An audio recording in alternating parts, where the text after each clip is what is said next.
एक मुलाकात ऐसी शख्सियतों के साथ जिन्होंने दिया है अपने जीवन को एक नया मुकाम। रूबरू कराएंगे ऐसी कुछ हस्तियों के साथ एक खास शख्सियत के साथ मुलाकात जयदेव पटेल के साथ नंबर 1 इंडिया न्यूज पर रात। नमस्कार दोस्तों, मैं जयदेव पटेल, आपका एक बार फिर स्वागत है खास शख्सियत के साथ मुलाकात प्रोग्राम में। आज हमारे साथ खास हमारे टीएम सदस्य मनोज मंडल जी, आपका बहुत बहुत स्वागत है आज के हमारे प्रोग्राम में। मनोज मंडल जी, सबसे पहले आपको होली की हार्दिक शुभकामनाएं। आपको भी और आपके सारे दर्शक होली के बहुत बहुत बधाई। मनोज मंडल जी, आपसे मेरा पहला सवाल है कि राजनीतिक हिंसा के मामले में बंगाल सबसे आगे आता है। ऐसे में आज जो बुजुर्ग महिला की मौत हुई है, क्या वो आपको विचलित करती है? और राजनीतिक हिंसा बंगाल के जितने लोगों की जान अब तक गई है, क्या उनके परिवार वालों को आज होली मना पाए होंगे वो लोग? देखिए, ये जो जयदेव जी, ये जो मौत हुई है, ये बहुत सच्चे बहुत दर्दनाक है। कोई भी मौत बहुत दर्दनाक होती है, बहुत ही दुर्भाग्य की बात।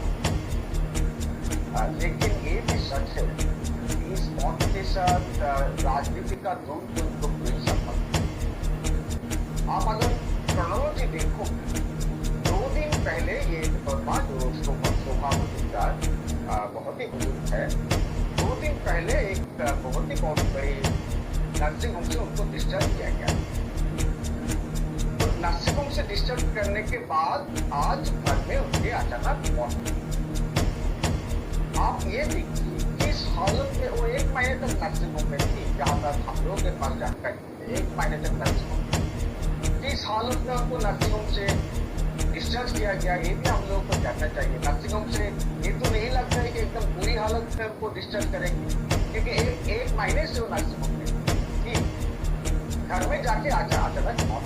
और उसके बाद आप देखिए, जो उनका डेथ सर्टिफिकेट जो लिख रहे हैं, जो कर्मा डॉक्टर अर्चना मजुमदार उनके नाम है, वो उसी इलाका से बीजेपी के उम्मीदवार है। वो डेथ सर्टिफिकेट लिखती है, कोई अस्पताल नहीं लिखती, पोस्टमार्टम नहीं होते हैं। वो लिखती है कि डॉक्टर सर्टिफिकेट में लिखते हैं कि मौत हुआ है एक unnatural death due to suffocation और समथिंग एल्स। तो अगर ये अननेचुरल डेथ है ड्यू टू सफोकेशन और trauma, due to suffocation and trauma, अगर इसीलिए डेथ हुई है, तो डेथ तो अब ये डेड बॉडी को तो पोस्टमार्टम में रहना चाहिए था। सीधा उनके फैमिली पोस्टमार्टम पे ना भेजकर पूरा डेड बॉडी को जला दिया, डेड बॉडी का अंतिम संस्कार कर दिया। इसी से ये सस्पिशन हम लोगों को आ रहा है, पॉलिटिकल फायदा लेने है। और सिर्फ लोकल बीजेपी लीडर नहीं है, बहुत ही दुर्भाग्य की बात है जहाँ देश की होम मिनिस्टर एक बहुत ही दुर्भाग्यजनक एक डेट को लेके इस तरह से राजनीति करते हैं। इसे लगता है लोग के पास कोई मुद्दा नहीं है। आप पॉलिटिकल वायलेंस के बारे में बात करते हैं। और 3-4 दिन पहले एक सुसाइड हुआ था नॉर्थ बेंगल में, बीजेपी का एक मंडल सभापति का, वो उनका बॉडी मिल गया था। उस बॉडी एक जगह से उनको दिखा गया था, वो एक जगह से बॉडी को शायद उनको कोई हैंग कर दिया था। आज विवेक दुबे साहब जो है पुलिस ऑब्जर्वर है, इलेक्शन कमीशन ऑफ इंडिया द्वारा अपॉइंटेड पुलिस ऑब्जर्वर, उनके रिपोर्ट आप देख लीजिए। रिपोर्ट में साफ करके लिखा है ये डिप्रेशन में थे, सुसाइड कर लिया है। डिप्रेशन का कारण लिखा, एक पर्सनल मामला और दूसरा है उनको टिकट नहीं मिली, इसीलिए उन्होंने सुसाइड किया। इलेक्शन कमीशन ऑफ इंडिया का रिपोर्ट आपको दिखा। अगर इस वायलेंस को, इस तरह का कोई भी डेट, घरेलू हिंसा, जिस तरह से ये जो 85 साल की उम्र की जो मुकदमा जिनके डेथ है, फिर से परिवार के साथ संवेदना जताता हूँ जिनके डेथ है, कोई भी डेथ भी बहुत ही दर्दनाक होते हैं और दुर्भाग्य की बात होती है।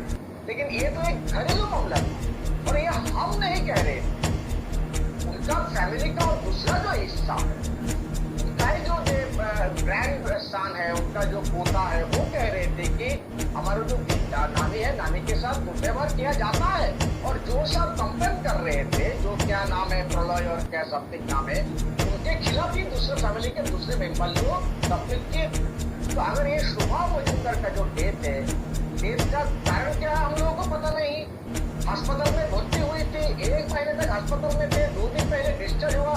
हम मान सकते हैं कि ठीक ठाक हालत से उनको डिस्चार्ज किया गया, अचानक आज मौत हो गया। ये कैसे पॉलिटिकल मामला हो गया, ये हम लोगों को अभी तक समझ नहीं आ रहा। मनोज मंडल जी, बंगाल का इतिहास रहा है अभी तक का हिंसा का, और हिंसा होती रही है, तो कहीं ऐसा तो नहीं है कि हम भी चुनावी माहौल में हिंसा का सहारा लेकर ही आगे बढ़ सकते हैं, हमारे पास और कोई सहारा नहीं है? देखिए, ये इस तरह का एक माहौल जरूर था 2011 से पहले, ये हम सबको मालूम है।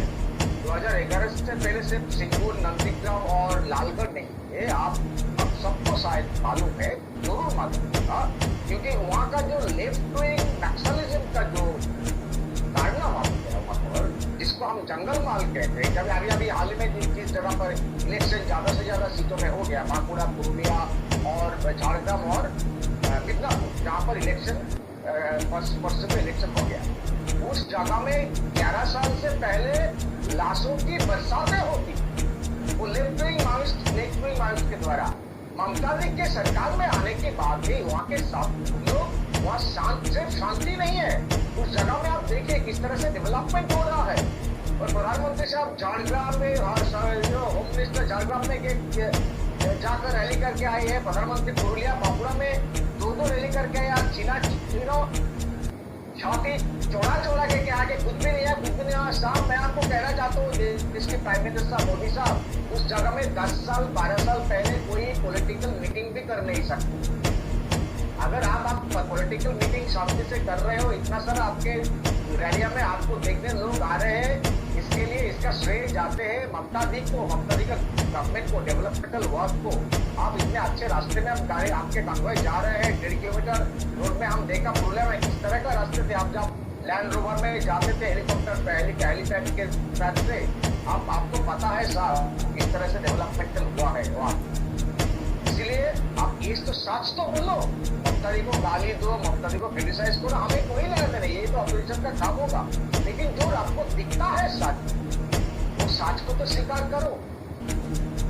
मनोज मंडल जी, आपसे मेरा आखिरी सवाल है कि सिर्फ क्या ये कह देने से कि हमारे राज्य में तो राजनीतिक हिंसा कम हुई है या हमसे पहले ऐसा होता था, तो ऐसे तो आप अपने आप को भी बचा नहीं पाएंगे अगर देखा जाए तो?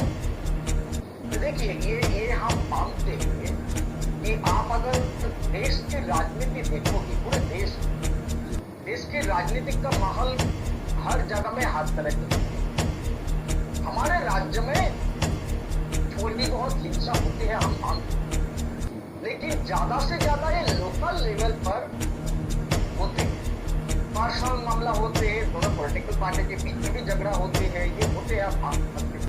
लेकिन इसको अगर पूरी तरह से इनको एलिमिनेट करना चाहते हुए आप लोग चाहते हो, तो पहले एक काम करना चाहिए, हर लीडर लोगों को, तीनों पार्टी का लीडर लोगों को एक साथ बैठना चाहिए। परसों इलेक्शन हुआ, ज्यादा झमेला बिल्कुल नहीं हुआ, और ये गृह मंत्री खुद ने कहा है काल की प्रेस कॉन्फ्रेंस में कि अच्छी तरह से इलेक्शन हुआ है, अच्छी तरह से। वो तो बता दिया, हम लोग तो 26 सीटों भी उनको मिल रहा है, वो खुद ने बताया कि कितना पीसफुल इलेक्शन हुआ। तो अब तो कोई कंप्लेन की जरूरत नहीं, आप भी तो टीएमसी सरकार में है, तो टीएमसी सरकार में आप है, कोई वायलेंस हुआ, पंचायत के टाइम हो गया, पार्लियामेंट के टाइम हो गया, कैसे हो गया? अगर वायलेंस भी हो रहा है, पार्लियामेंट के टाइम आपको सीटें भी मिल रही है, इसका मतलब मतदान भी हो रहा है, 80% से ज्यादा मतदान हुआ है बंगाल में, ये ट्रेडिशन है। 2011 से लगातार 2011, 16, 14 बीच में पार्लियामेंट इलेक्शन और 19 2 साल पहले करीब 80% मतदान इनका हम लोगों का एवरेज है। तो आप ये जो वायलेंस का जो प्रोपेगेंडा ज्यादा से ज्यादा, हम ये मानते फिर भी मानते होता है, भाई दोनों जगह में घटना घटती है, ये हर जगह में होता है।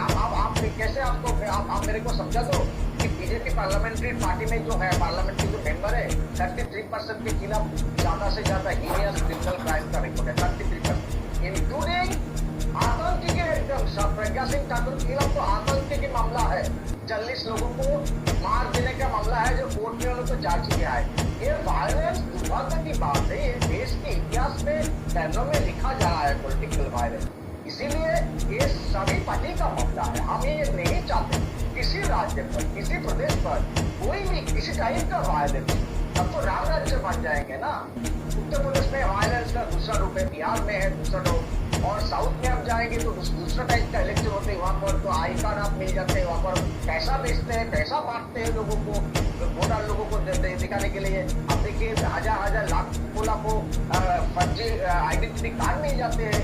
ये इलेक्शन का प्रोसेस का ही एक प्रॉब्लम है। हम जस्टिफाई नहीं करना चाहते, लेकिन हम सब ये मानते हैं बहुत अधिक कम हो, बहुत कम, लेकिन और एकदम बिल्कुल कम होनी चाहिए। जिस तरह का परसों का जो इलेक्शन था, हम ये लिफ्ट कर सकते हैं। आगे जो इलेक्शन 7 फेज का इलेक्शन होगा, कोई वायलेंस का जरूरत नहीं होगा, क्योंकि हम इलेक्शन लड़ रहे हैं डेवलपमेंट के आधार पे। हम लड़ रहे हैं कि हम कितना काम किए हैं, और उन पार्टी को लड़ना चाहिए काम के क्या क्या काम नहीं कर सकते हो, हम क्या कर सकते हैं। लेकिन देखिए किस तरह का डिस्कोर्स चल रहा है। शुभेंदु अधिकारी नंदीग्राम में क्या कहते हैं, ममता बेगम, ये किस तरह का भाषा है, आप मेरे को समझा दीजिए। अगर आप ममता बेगम को कहो और किसी टीएमसी का कोई सपोर्टर हो, आपको तो प्रोटेस्ट तो कर सकते हैं ना। तो आप उसका पे उनका जो अध्यक्ष प्रदेश का जो अध्यक्ष दिलीप घोष लगातार क्या किस तरह का बयानबाजी करते हैं, किस तरह से लोगों को उकसाते हैं, मारते हैं। आज भी सायंकाल लगभग तो इसी जगह में शोभा मजुमदार के जो डेड बॉडी के खिलाफ जो प्रोटेस्ट कर रहे थाना में, उन्होंने कहा कि सौगत राय जी को हम मारेंगे पीटेंगे। सौगत राय हमारे वरिष्ठ सांसद है और पार्टी में उनका बहुत सम्मान है, उनको मारने की धमकी दिया है। सायंतन चंद्रपुर के लिए जो एक जनरल सेक्रेटरी है पार्टी की, अगर ये लीडर लोग इस तरह से बात करें तो वर्कर लोग क्या करें। मुझे लगता है हर पार्टी का जिम्मेदारी है किसी भी तरह से जो भी थोड़ी बहुत जो घटना घटते घटना नहीं घटनी चाहिए। इलेक्शन होता है festival of democracy, festival of people's power, people's mandate, इसी आदर्श से मनोज मंडल जी, आपने समय दिया उसके लिए आपका बहुत बहुत धन्यवाद।